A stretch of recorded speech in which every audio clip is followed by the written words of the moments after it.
So hopefully this is going to work. I'll just give it a second or two until somebody can let me know if it is actually live.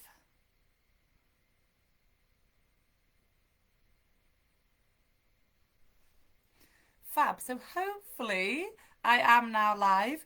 I will give it a minute or two because at the minute it says nobody's here. Fingers crossed somebody will come and join me. Otherwise, hopefully people will watch it back on the replay.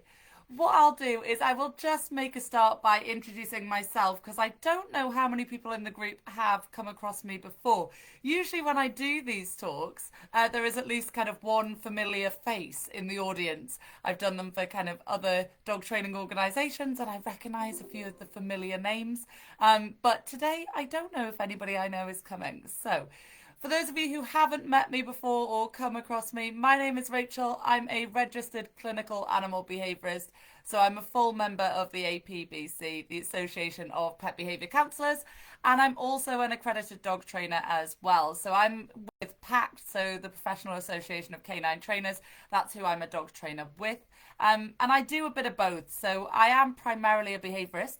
I actually do currently work for a pet insurance company. So if anybody has any questions on that, you can also ask me questions about that as well. I'm the behaviourist in residence for Napo. Napo are a pet insurance company. They're relatively new, but they do things a little bit differently. So the reason they have me on board is we offer dog training and behaviour kind of preventative advice. We have a puppy academy that I set up and run. So that is what I do most of the time. And then I take on behaviour cases. So the reason I'm doing this talk today is because some of the work that I do with my behaviour cases is a little bit different, I think, to how some behaviourists perhaps traditionally work. So the reason my company is called Nose to Trail is because I do trailing. So pet trailing and man trailing are kind of the two key things that I do within my business. So I do those through my business Nose to Trail, but I also am a founding member alongside my business partner Marilyn, who runs Companions Trail Dog Training. You'll notice the trail link again. We set up a second business this time last year, really, called the Canine School of Trailing, and that is to try and get more people doing what I am talking about this evening. So we have got some courses coming up and I will tell you a little bit about those at the end.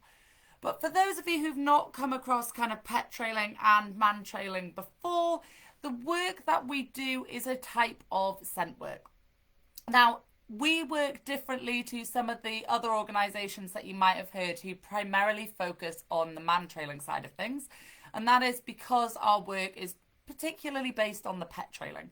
So kind of lost dog search, searching for dogs. Think of it almost as like a giant game of hide and seek. So we teach dogs to sniff out and follow the scent of other dogs. Now, for the vast majority of these dogs, it is a game of hide and seek. It is a game of fun. Okay, it is not a real lost dog that they go out to search for. That being said, my boy, who is in the office with me, so he might wander behind me at some point during this talk, Rico has actually been out on real lost dog searches and has found missing dogs. So we do that as well, but sadly my boy had to retire. He has a collapsed trachea, so I can't kind of actively trail with him anymore. We do baby trails of like a couple of 100 meters just because he loves it. And it's so lovely to see him kind of thriving and doing what he finds fun, but we don't go out and search for real missing dogs at the minute. I'd perhaps have to train up a new dog to do that. So for the majority of dogs, we're doing this fun. It's an activity for them and for their owner or caregiver, whichever term you particularly like to use, to do together, to bond as a team, to have something fun to do. Now, the reason this works so well for behavioural recovery is if any of you've done any kind of scent work, then you'll know that dogs absolutely thrive off it. They have a far superior sense of smell to us and they naturally sniff things all the time. That is why I get quite irritated when I see people kind of dragging their dogs along on walks because the dog is sniffing the lamppost or sniffing a bush that they've walked past, because the dog is gathering so much information and it is so enriching for them to be able to do that. So we're harvesting, we're kind of grasping hold of something they do naturally, and we're giving them a nice, safe, rewarding outlet to do it in. So we're taking advantage of that incredible sense of smell that we have. We're channeling their focus into an activity that does tire them out mentally. If any of you go over and follow me on my personal Facebook page, on the Nose to Trail page, what you'll find is that there's lots of pictures of dogs asleep in the comments. So people tend to go to a trailing session and then put in the comments of the photos afterwards, like their dog asleep on the sofa, which is always lovely to see. So it tires them out mentally. They may not actually cover a great deal of distance on the ground during the session, but it's not about that. It's about them problem solving, sniffing, following that scent trail that's there, and really having to use their brains to work out where they're missing what we call runner. So person if it's a man trail, or missing dog if it's a pet trail, and that's what they're doing. They've got to follow that trail and they've got to really work it out. Dogs naturally do this. We don't need lots of fancy equipment to run these sessions, which is great. And you can pretty much run them anywhere, which is lovely because it means that they're really accessible to as many dog owners as possible. So this month alone, I am trailing in my local area. So I'm on the Shropshire-Cheshire border. I'm then going up to Liverpool next Friday. I'm in Shrewsbury on Thursday. I'm going across over to Derbyshire and doing some sessions over in Clown near Chesterfield. And then I'm back up in Newcastle upon Tyne doing trails up there. And then I'm up to Glasgow and I'm trailing there. So although my business is primarily based here, I'm all over the country doing trailing sessions because dogs can just do it. There's no homework for them. They don't have to attend. It's not like a rigid, you've got to come to 6 weeks of classes. It's not like that. They can come to one, not do it for a couple of months and then come back. The dogs still remember. The dogs still trail really well. So it's a lot more manageable for your average pet dog owner, where a lot of people can't commit to blocks of classes because of work commitments or picking the kids up from school and all of those kind of things. So the more sessions people can get to, obviously the better. And I'd love to see them time and time again, but if they can't, they can't. So even if they just come from a one-off, it's a nice activity. They see their dog do something and do it well. And that's what I love, because I love to see people falling back into enjoying time with their dog. Because the behaviour cases that I work on, typically people have seen a lot of dog trainers beforehand, or they've followed advice off Google, TikTok, social media, you name it. And they've tried 101 things and they've not got anywhere. So a lot of them, when they get to me, they're frustrated, they're fed up, they've spent a lot of money. The dog has obviously got issues and that's why they've come to see me. So they're pretty fed up. And in some cases, they're a bit fallen out of love with their dogs. So to be able to show people something good that their dog can achieve and for them to kind of get that lovely moment with their dog again is really important, because people need that. And that's one of the ways it helps a behaviour case, because it helps people to see this good spark, this good side to their dog again, which perhaps they've forgotten about. And that's easy, you know. I know we can sit here, if you've got a dog who maybe is you're really lucky and your dog doesn't have any issues and you've not had a reactive dog or an aggressive dog in any way, it can be really easy to just assume like everybody loves being with their dogs. But actually, if you're a person who is living with a dog with a behavioural issue, it can be very difficult. It can be very tiring.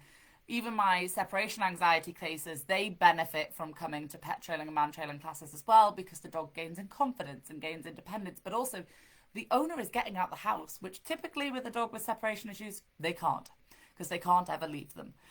So it's lovely in that sense. People get to fall back in love with their dogs. But it has actual benefits for the dogs as well.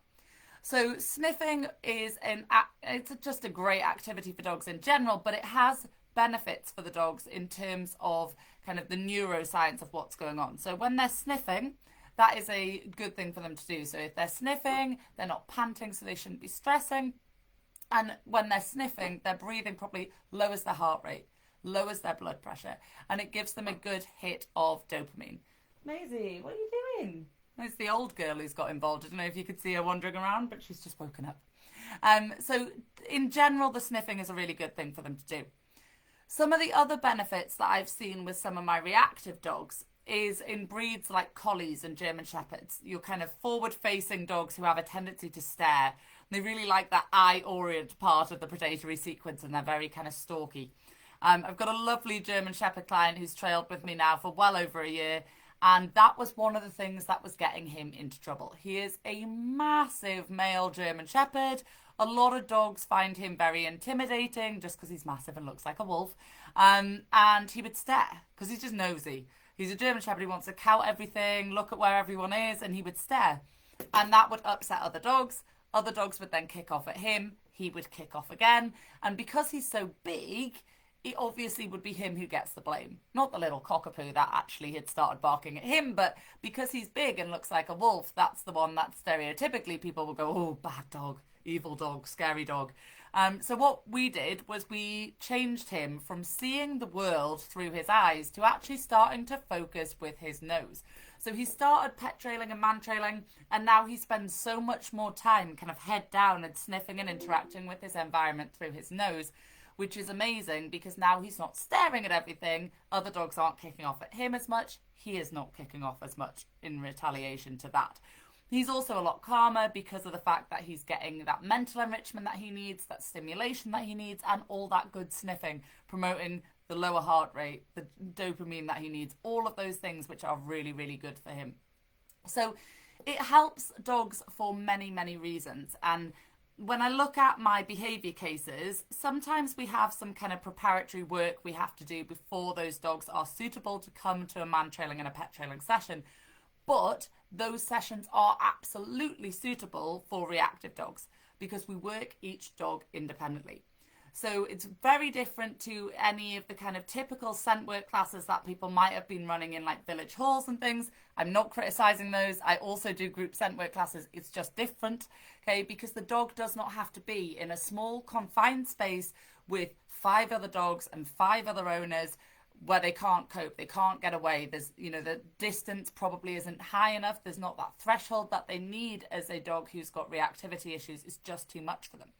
Whereas in our sessions, because initially we work the dogs one-to-one, they're kept in a car, they can park slightly to the side if they want to, they can avoid having interaction with dogs and people until it is their go. So we're not trigger stacking, or we're not brewing, we're not sat all tense in this village hall until it's ready to go, and then we melt down and we can't do it. They're nice and calm before they actually even start the training. When we do the pet trails, and I'll focus on those because it is slightly different to the vast majority of people who might have come across kind of the man trail side of things. But when we do the pet trails, the dogs don't actually meet face to face. So for a lot of my reactive cases, that's really important. So some of the dogs who come to me, all of the cases that come as behaviour cases come on vet referral because I'm a clinical animal behaviourist. They have to come that way. But they might come with a vet history that says that they have a bite history. They have bitten another dog or they have bitten a person. So particularly when it comes to the dog-to-dog side of things, I'm not going to let them just come face-to-face with another dog and potentially have a situation which is unpleasant for everybody involved. We're not going to put anybody at risk like that. So when we're doing a pet trailing, the dog will sniff something, what we call a scent article, that belongs to the other dog. So really good scent articles, and I've got an infographic over on my page and also on the Canine School of Trailing page to explain how you could take a scent article from your dogs. But when we've got a scent article, it's typically things like some hair from the dog, some saliva from the dog, or nail clippings, baby teeth. If you've got a puppy and their teeth fall out and you happen to see one, keep a hold of it, put it in a jar. It's perfect. We present that to the dog sniffs it. They then follow the scent trail of the dog that we have hidden, the dog that we call the runner. Okay, so I lay the trail, I go off on a walk with someone who is going to be the lost dog. Okay, they're not really lost, I don't just let dogs loose around in the towns that I go to. Okay, we walk with them, there's a human with them, we keep a human with them at all times to keep everybody nice and safe. But the dog follows the trail. Okay, so they follow the scent trail of the missing dog. Okay, the runner. When they get there, we will stop them a distance apart. Okay, so the benefit for the reactive dog who's doing the trailing is they're sniffing, so they're getting all those good things, but they're information gathering as they go in a non-confrontational manner. Okay, so they're sniffing, they will be finding out so much about the missing dog, the runner, as they're following that trail. They'll know if it's a boy, they'll know if it's a girl, they'll know what they've had to dinner, they'll know all about their hormones, they'll know if there's any health issues, because dogs are so much better than us. Dogs can tell all of these things from scent, whereas we don't have a clue. Okay, so they'll be gathering all of this information as they go along. They will know what dog they're looking for, okay, what dog they're finding, and then they will meet them, but at a safe distance apart. And at that point, the handler, so if it's me, if I'm trailing Rico, I will use a marker word like yes or good boy, give him loads of vocal praise, and then I will feed him. You can play a game of tug if you want. Just typically for my guys, I use a lot of kind of moist food just as a way of making the reward last longer. And it needs to be a nice high value reward because they've done a lot of work. Okay, they've had to really brain process, follow this trail, and then they've found and got close to, but not on top of and not in touching distance, this missing dog. So really high value reward. And then we go back to the cars. And again, when we're walking back, set up perfectly for reactive dogs. They walk apart. They don't suddenly come up. A dog doesn't come up to the other dog's bottom and sniff it. Nobody's bouncing on anybody. Okay, we keep them apart. So for the reactive dog, what has happened there is they've had this lovely experience. They've had enrichment. They've had nice high value food reward. And they've had safe, controlled exposure to a person if it's a man trail or a dog if it's a pet trail. And nothing bad has happened. So they've had this amazing experience. And that can be the turning point for our dogs. So for the behaviour cases I'm working with where the dogs have had poor experiences with other dogs, think of Buddy, the German Shepherd that I mentioned earlier. When I first met him, he had a really bad problem with little black spaniels. Like a black Cocker Spaniel would send him into complete meltdown. He couldn't cope with those. Okay, he now happily trails for a little black spaniel type dog. He'll go and find her when we're in sessions, no bother. Okay, one walked past him in town the other day, no bother. Okay, because he's had safe, controlled exposure to these dogs and it's changed his emotional response to them. He no longer sees them as a threat. He no longer sees them as scary because of the pet trailing sessions. Now, the reason I got into this was because the same thing happened with my boy. I have an overseas street dog. Okay, judge me if you want to. Some people will. They'll say, why didn't you get a dog from this country? Okay, Rico came over from Portugal, my goodness, 9 years ago now. And he, when he came to me, was really fearful of men. All right, I remember the day he arrived like it was yesterday.